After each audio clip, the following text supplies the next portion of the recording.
Okay, so I'm going to tell you how God works for the anointed. Yesterday, I had a lot of BS that happened. And I'm going to be real with y'all because, I'm always real with my followers and I'm real with myself because I know I do not mean any ill intent towards anybody in this world. So when ill intent is done to me, God works for me. So yesterday I came home and saw the woman that dates my ex-fiance. Didn't say anything to her. Might have laughed, but never said anything to her. So she, started a whole big thing, a whole big show. Started doing, things we used to do as like little kids, little teenagers, yelling all in the air, talking shit, making threats, all in the air. I'm sitting in my car and I'm laughing. Because, see, I'm the type of person you can talk all day long. You can say whatever you want to all day long. I'm at a place in my life where as long as you don't touch me, nothing you say will move me.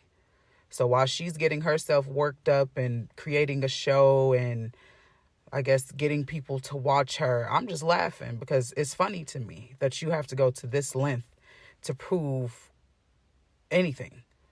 So as she's doing that, I'm laughing. Then she goes to the office and tells our landlord whatever she told her.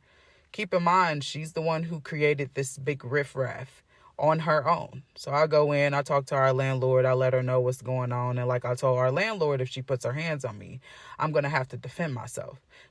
But of course, she doesn't put her hands on me. So I just continue to stand my ground and just laugh at it because it's funny to me. All right. We leave that alone. I leave to go get me and my daughter something to eat. I come back and my ex comes outside. He comes outside cursing, yelling, threatening, doing the same thing she's doing. But all the while, I'm just throwing truth at him. You still in love with me? Let's just start there. He didn't deny it.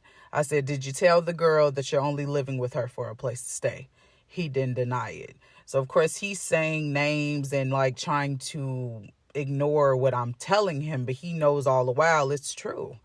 You know what I'm saying? So as he's making his threats and doing all that, I'm like, okay, you need to stop doing all this because you got a warrant. You know what I'm saying? So he comes up, I don't care about my life. I don't care. He's a narcissist. So narcissists do a lot of deflecting and they don't ever take responsibility or accountability for anything that they do. So all the while he's trying to get me to feel sorry for him, but he not understanding at this point in time, you didn't take it too far. I'm at a place in my life where nobody's going to do something to me and think that they're going to get away with it, especially if I did not do it to you. If I didn't touch you, if I didn't threaten you, if I didn't do anything to you, you're not going to do it to me. So he like, okay, blah, blah, blah. The police pull up.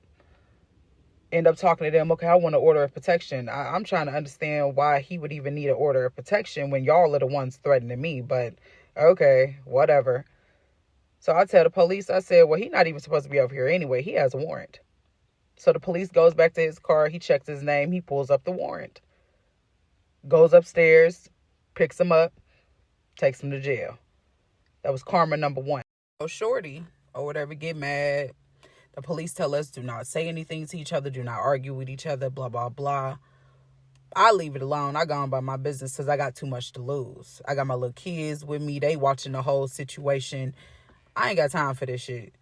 All right, so I come back out to the car so we can leave. So I can just go and cool myself down. She come back outside. Get out the car, blah, blah, blah. I'm going to beat you up, blah, blah, blah. And I'm laughing because you just not only told our landlord, but also told the police. And you think I'm going to get out and fight you so you can set me up to go to jail. Baby, I'm grown now. I know how this shit go. I'm not finna get out the car. You can call me whatever you want to. You can call me weak. You can say whatever. So all I say is free Malik. Because, I mean, he is locked up now. Fast forward. When she didn't get the response she wanted, she got in her car and she drove off. Okay, fast forward. Talked to the investigator and I was told that she has a warrant. You was already on papers and on probation. So when you did all that, you didn't do nothing but bring attention to you, not knowing the whole time you got a warrant.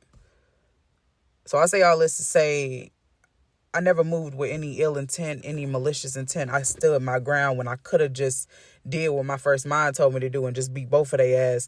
I can't be who I was in the past. I got to move like I've learned something in this motherfucking life. So some days or some ways people will look at that like, oh, she weak. Oh, she did this or she did that. I don't give a fuck what you think about me. I'm free. They aren't, because I use my mind instead of using, I guess, revenge. I don't need that in my life. God works for me. So when I say just let God work for you, let him show you what he can do. Shit, let that man show you what he can do. I let him show me what he can do. And now it's free both of them.